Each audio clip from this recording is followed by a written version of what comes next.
Salam əziz şagirdlər, bugünkü mövzumuz dil qaydaları ilə bağlıdır.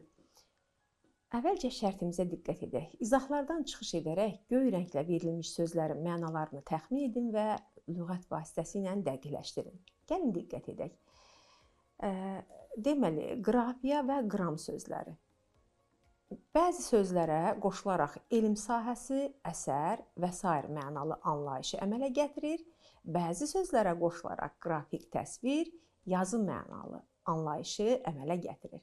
Deməli, sizə artıq aydın olunur ki, uşaqlar, qrafiya bizdə qram və qrafiya alınma sözlərdə bir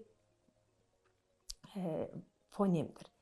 Gəlin diqqət edək bu sözlərə. Orfo, qədim Yunan dilində doğru, düzgün, arfoqrafiya, arfoqram. Bəs bu sözlərə diqqət etsək, görərik ki, artıq siz arfoqrafiyada düzgün yazılış qaydasını, orfeepiyada isə düzgün tələffüz qaydasını öyrənirsiniz və yaxud da fon, qədim Yunan dilində səs, bəs fonoqrafiya. Mono, qədim Yunan dilində tək, vahid, bəs onda monoqrafiya, deməli monoqrafiyada vahid bir elm sahəsimi, yoxsa təsvir vasitəsimi? Bax, bu suallar əsasında siz düşünün və bu sxemə diqqətlə baxıb görsək ki, eyni vəziyyət avto, bio və yaxud da etnoqrafiya sözündə, eyni zamanda kalligrafiya və seismoqrafiya sözlərində də verilmişdir. Gəlin siz bu suallar əsasında düşünün, mən isə dərsimizin izahına keçid edim.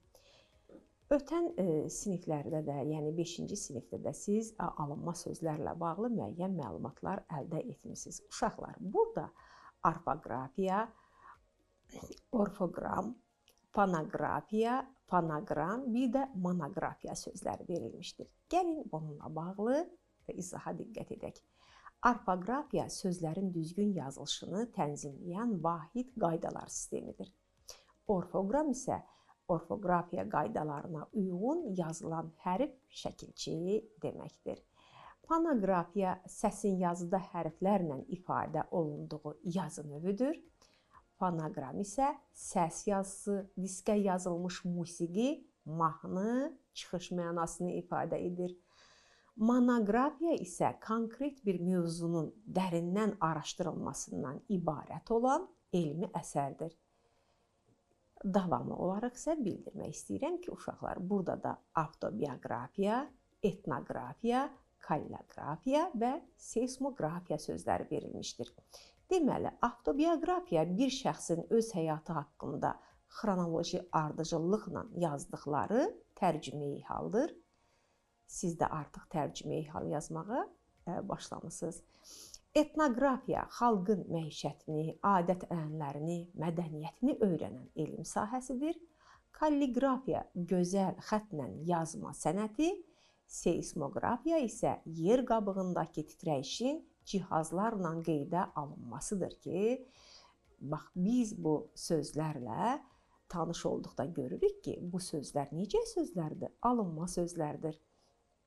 Uşaqlar, alınma sözlərin bitişik və defislə yazılması qaydalarına biz diqqət etsək, görərik ki, bizim işlətdiyimiz alınma sözlərin çoxusu sözə bitişik şəkildə, digərləri isə defislə yazılır. Bir sıra alınma sözlər var ki, dilimizdə müstəqil şəkildə işlənməsə də, başqa sözlərə qoşularaq müəyyən məna çaları yaradır.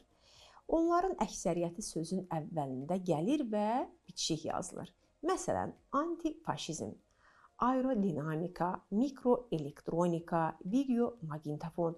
Bax, biz bunlara diqqət etdikdə görürük ki, bunların bir çoxu bitişik yazılır. Və biz bunları ön şəkilçilərdə də xatırlayırsınızsa, morfemika bölməsində ön şəkilçilərdə də işlətmişdik 5-ci sinifdə. Belə sözlərdən bəziləri defislə yazılır. Eks-prezident, əks təsir, qeyri-adi, kontur-admiral, vitse-spiker, web dizayner. Deməli, uşaqlar, bu cür eksdir, əksdir, qeyridir, kontur, vitse, web sözləri defislə yazılacaq.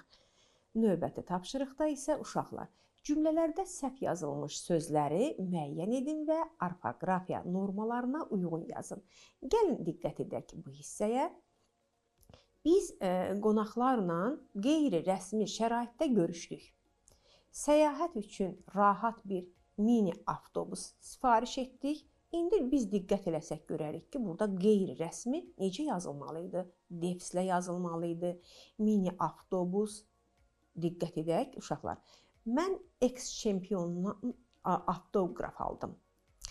Deməli, burada biz bayaq dərsin müəyyən bir hissəsində dedik ki, eks-dir, vitse-dir, bu əksdir. Bunlar devslə yazılır. Deməli, burada da bizim bir yanlışımız var, səhvimiz var. Vitse-prezidentlə görüşdən hamı məmnun qaldı. Axşamlar yatmazdan əvvəl audio kitab dinləməyi xoşlayıram. Bax, biz burada da baxırıq ki, audio kitab burada nədir? Yanlış verilmişdi. Sinifimizin şagirdləri məktəbin web səhifəsini yaratdılar. İndi gəlin bu səhvlərimiz üzərində biz doğruları müəyyən edək. Deməli, mini avtobus, audio kitab, vitse-prezident devslə yazılanların içərisinə, qeyri-rəsmi də devslə yazılacaq, eks-çempion da devslə yazılır, web səhifə də devslə yazılacaq. Uşaqlar, bizim bölməmizdə qlosariya hissəsində isə avtoqraf. Bax, bu hissədə mən elə gəlir ki, siz artıq bu sözlə məlumatlısınız. Gəlin, əgər bu sözlə bağlı digər fikir və düşüncələriniz və yaxud da sizin özünüzün də bu imzadan istifadəniz varsa, siz onları xatırlayın. Mən də bununla bağlı sizə məlumatı ötürüm. Deməli, avtoqraf hər hansı şəxsin xatirə üçün kitab, açıqca, köynək və s. yazısı və ya imzasıdır. Daha çox dahi şəxsiyyətlərdən, dünyanın məşhur insanlarından avtoqraf alınır. Siz də yoldaşlarınızdan bir-birinizə avtoqraf verə bilərsiniz. Burada isə bizim böyük şəxsiyyətimiz Ulu Öndər Heydər Əliyevin şəklini görürsünüz və onun imzası da artıq sizə bəllidir. Uşaqlar, keçək növbəti tapşırığımıza. Tapşırıq C. Hansı cümlədə altından xətt çəkilmiş sözlər devslə yazılmalıdır? Diqqət edək uşaqlar. A variantı. Var gücümüzü toplamalıyıq, əks halda məğlub olacağıq. Düşmənin əks hücumu nəticəsiz qaldı. Uşaqlar, bax, burada isə biz diqqət etməliyik B variantına. B variantında əks hücum sözü deməli necə yazılmalı idi?